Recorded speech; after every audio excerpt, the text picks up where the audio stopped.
Hello friends, do not disturb channel पे आपका स्वागत है। एक शांतिपूर्ण ग्रामीण इलाके की ड्राइव पर नोरा और एलेक खुद को एक अनजान रास्ते पर खोया हुआ पाते हैं। जैसे जैसे माहौल डरावने सपने की तरह बदलता है, वे गहरे राजों और आसन्न खतरे से घिर जाते हैं। फिल्म की शुरुआत नोरा और एलेक से होती है, जो एक कपल हैं और ग्रामीण इलाके में एक शांत यात्रा पर निकले होते हैं। लेकिन जल्द ही उनकी यात्रा एक अजीब मोड़ ले लेती है जब वे अपना रास्ता खो देते हैं और एक अनजान रास्ते पर पहुंच जाते हैं। जैसे जैसे वे इस अनजानी जगह में गहराई तक जाते हैं, माहौल और डरावना होता जाता है और दोनों के बीच तनाव बढ़ने लगता है। नोरा धीरे धीरे झुंझलाहट में आ जाती है। आखिरकार वे एक पुराने और सुनसान होटल पर रुकने का फैसला करते हैं ताकि थोड़ा आराम कर सकें। होटल के अंदर नोरा बाथरूम की तलाश में पीछे की ओर जाती है। चलते चलते उसे कई अजीब चीजें दिखती हैं जो वहां छोड़ दी गई हैं, जैसे एक बटुआ और एक मोबाइल फोन। ये चीजें उसे असहज महसूस कराती हैं, लेकिन वह उन्हें नजरअंदाज कर देती है और बिना किसी गंभीरता के आगे बढ़ जाती है। वह एक और खौफनाक चीज से चूक जाती है, एक इंसानी खोपड़ी जो पास में अंधेरे में छिपी पड़ी होती है। काम खत्म करने के बाद दोनों होटल से निकलते हैं और बिना जाने कई कंकालों के ढेर के पास से गुजर जाते हैं। जैसे जैसे वे अपनी यात्रा जारी रखते हैं, नोरा एलेक को उन अजीब चीजों के बारे में बताती है जो उसने उस सुनसान कैंपसाइट पर देखी थी। लेकिन एलेक को ज्यादा चिंता इस बात की होती है कि उनकी कार में पेट्रोल खत्म होने वाला है। उनकी बातचीत तब रुक जाती है जब वे एक सड़क किनारे खड़ी एक महिला को देखते हैं जिसकी कार खराब हो गई है। एलेक मदद के लिए रुकता है और उस महिला की कार को ठीक करने के लिए उसे जंपर केबल्स देता है। महिला पहले तो आभारी मानती है, लेकिन फिर बात अजीब हो जाती है जब वह नोरा से उसके और एलेक के रिश्ते के बारे में सवाल पूछने लगती है। खासकर वह पूछती है कि एलेक ने नोरा से अभी तक शादी क्यों नहीं की। यह सवाल नोरा को चौंका देता है। नोरा उसे टोकते हुए कहती है कि यह उसका निजी मामला है, लेकिन महिला नाराज हो जाती है और नोरा पर गैर जिम्मेदार और अभिजात होने का आरोप लगाती है। इस बिंदु पर नोरा असहज महसूस करने लगती है और एलेक से कहती है कि उन्हें वहां से निकल जाना चाहिए। एलेक सहमत हो जाता है और वे बिना महिला की कार ठीक किए वाहन से चले जाते हैं। जैसे ही वे आगे बढ़ते हैं, नोरा एलेक की उस महिला की मदद करने की जल्दी पर नाराज होती है, जबकि एलेक अपने कदम को सही ठहराते हुए कहता है कि वह बस मदद करना चाहता था। उनकी बातचीत से उनके बीच बढ़ते तनाव का पता चलता है। बाद में यह जोड़ा फिर से एक होटल पर रुकता है और कुछ खाने का फैसला करता है। जब वे खा रहे होते हैं, एलेक को एक अजीब आदमी दिखता है जो उन्हें घूर रहा होता है। उस आदमी की नजरें उन्हें असहज कर देती हैं। जब वे उठकर जाने लगते हैं, वह आदमी नोरा का हाथ पकड़ लेता है और उसे चेतावनी देता है कि वह इस शहर में सुरक्षित नहीं है। तुम यहां सुरक्षित नहीं हो। एलेक तुरंत बीच बचाव करता है और वह आदमी नोरा को छोड़ देता है, लेकिन यह घटना दोनों को हिलाकर रख देती है। एलेक की चिंता के बावजूद नोरा इसे ज्यादा तूल नहीं देती और इसे मामूली घटना मानकर छोड़ देती है। अगला पड़ाव एक गैस स्टेशन पर होता है, जहां एलेक कैशियर से आसपास ठहरने की जगह के बारे में पूछता है। कैशियर एक सड़क के नीचे केबिन का सुझाव देता है और हालांकि नोरा को असहज महसूस हो रहा होता है, वे वहां जाने का फैसला करते हैं। जब वे उस केबिन की ओर बढ़ते हैं, नोरा उस जगह को पहले जांचने की इच्छा व्यक्त करती है, जबकि एलेक थक चुका होता है और अंधेरे में ड्राइविंग से बचने के लिए वहीं रुकने पर जोर देता है। जब वे केबिन पहुंचते हैं तो वहां कई कारें खड़ी होती हैं। एलेक इसे इस बात का संकेत मानता है कि वहां और लोग भी ठहरे हुए हैं, जिससे उसे राहत मिलती है, लेकिन नोरा की बेचैनी बनी रहती है। केबिन के अंदर का माहौल डरावना होता है और नोरा तुरंत असहज महसूस करती है। वह एलेक से वहां से जाने के लिए कहती है, लेकिन एलेक उसे शांत करने की कोशिश करता है, यह दिखाते हुए कि टेबल पर रखी गंदी प्लेटें इस बात का सबूत हैं कि केबिन में लोग ठहरे हुए हैं। उनकी बेचैनी तब और बढ़ जाती है जब एक विकृत मकान मालिक उनसे मिलने आता है। वह उन्हें एक सुनसान केबिन में ले जाता है और बताता है कि इसे पहले बॉय स्काउट ट्रूप्स और चर्च समूहों द्वारा किराए पर लिया जाता था, इसलिए वहां बंक बेड हैं।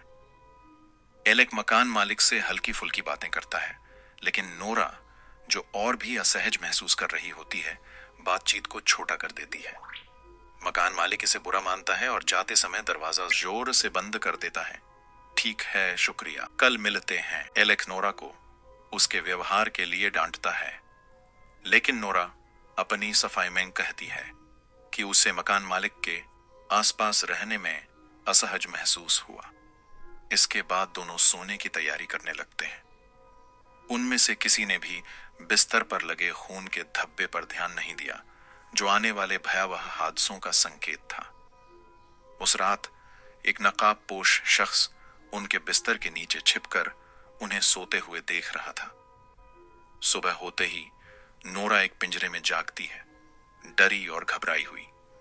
वह खुद को आजाद करने की कोशिश करती है, लेकिन तभी एक आदमी जिसने बकरे का मास्क पहन रखा होता है उसके पिंजरे पर जोर से वार करता है ताकि उसे चुप करवा सके, और फिर वहां से चला जाता है। नोरा का डर और बढ़ जाता है क्योंकि वह इस भयावह स्थिति को समझने की कोशिश करती है। वह अपने पिंजरे के पास पड़े एक पत्थर को पकड़ लेती है और ताले को तोड़ने का प्रयास करती है, लेकिन इससे पहले कि वह भाग सके, एक और आदमी जिसने इस बार गाय का मास्क पहना होता है उसके पास आता है।